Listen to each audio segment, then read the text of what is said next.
We want justice.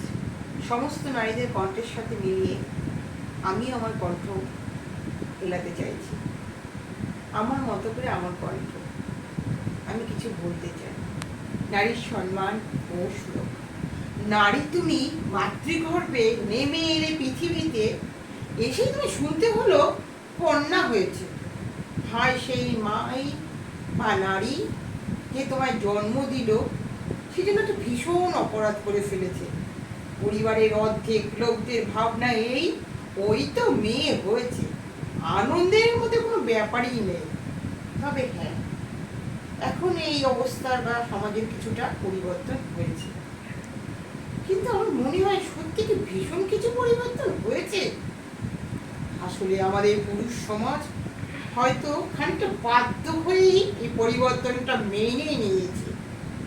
কিছু নারী যারা ভীষণ মেধাবী আর মনের অদম্য জেদের জোরে নিজেকে পুরুষের থেকে অনেক অনেক উঁচুতে তুলে নিয়ে গেছে। কিন্তু সে কটা নারী বলুন তো এদেশে? সে তো আমাদের দেশে শতকরা 100 নারীর মধ্যেও সেই নারীটা পড়ে না।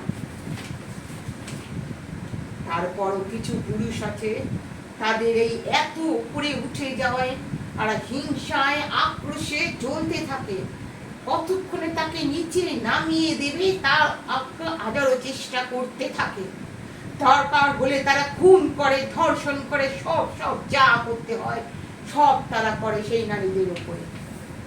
তাই এখন থেকে নারীকে জন্মের পর থেকে পূর্ণ নারী হয়ে ওঠার পথে তৈরি করতে হবে নিজেকে ইস্পাতের মতো কঠিন, আরো কঠিন করে। আর যেন নারী পূর্ণ হয়ে ওঠার আগে নারীকে তৈরি করতে হবে সেই রকমই। আর নারী, তোমাকে আর কোমল হয়ে বেঁচে থাকতে হবে না, কোনো দরকার নেই কোমল নারী হয়ে বেঁচে থাকা।